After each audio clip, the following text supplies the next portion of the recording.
यदि प्रकृति ने मनुष्य को जीवन दिया है तो गुरु ने उसे जीवन का सदुपयोग करने की राह बताई है।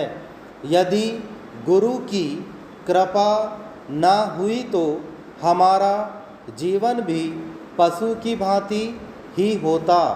सृष्टि के आदि में मनुष्य अज्ञानता के घोर अंधकार में डूबा हुआ था।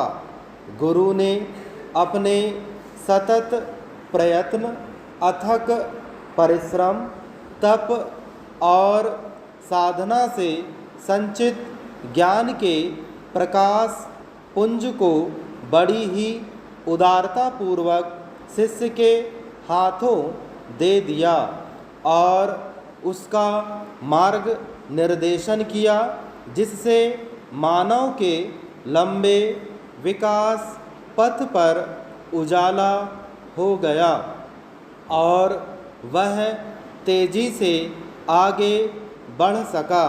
सोचिए, यदि गुरु ने यह ज्ञान का प्रकाश ना दिया होता तो हम न जाने कब तक अज्ञानता के अंधकार में ठोकरें खाते और भटकते रहते। गुरु ज्ञान का अथाह सागर है। उसने हमारे साथ बहुत उपकार किए हैं, जिनका वर्णन करने की हम में सामर्थ्य नहीं है। चेंज हमारे मन मानस में गुरु के प्रति कृतज्ञता होना स्वाभाविक है। हम उन्हें और दे ही क्या सकते हैं। हम ना तो कभी उनके कर्ज से मुक्त हुए हैं और ना हो सकते हैं। हाँ, उनके प्रति श्रद्धा सम्मान दिखाकर अपने मन में कुछ हल्कापन अनुभव कर सकते हैं। गुरुजनों के प्रति सम्मान की भावना को हमारे पूर्वजों ने बहुत पहले समझा था और उन्हें यथोचित सम्मान दिया था। उन्हें ब्रह्मा विष्णु महेश की तरह पूज्य माना था तथा देश में गुरु शिष्य की स्वस्थ परंपरा की नींव डाली थी। तभी गुरुजनों की कृपा दृष्टि से ज्ञानार्जन कर उन पूर्वजों ने मानव समाज में संस्कृति और सभ्यताओं को जन्म दिया और दुनिया के देशों में जाकर उनका प्रचार किया। इससे प्रभावित होकर विश्व के लोगों ने भारत को आदि विश्व गुरु होने का सम्मान दिया। भारत को यह सम्मान पूज्य गुरुजनों की कृपा से प्राप्त ज्ञान से ही मिला। चेंज आज से पहले की अपेक्षा विश्व बदल गया है, युग बदल गया है, मान्यताएं बदल गई हैं।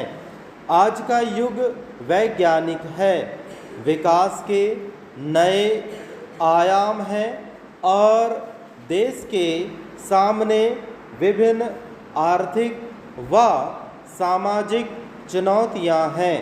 हमें इनका डटकर मुकाबला करना है।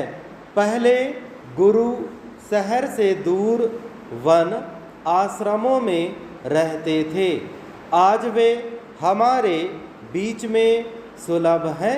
शिक्षा का केंद्र वन आश्रम ना रहकर हमारे समीप के विद्यालय और विश्वविद्यालय हैं। हमें इन सब का पूरा लाभ उठाना चाहिए। आज की शिक्षा पद्धति पहले की गुरुकुल शिक्षा से भिन्न है। शिक्षा क्षेत्र में व्यावसायिकता का बोलबाला है, जिससे गुरु शिष्य के पवित्र स्नेह संबंधों पर कुछ बुरा प्रभाव पड़ता है।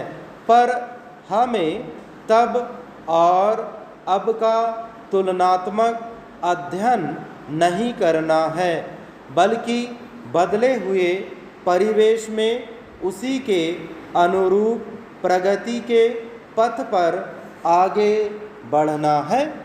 जय।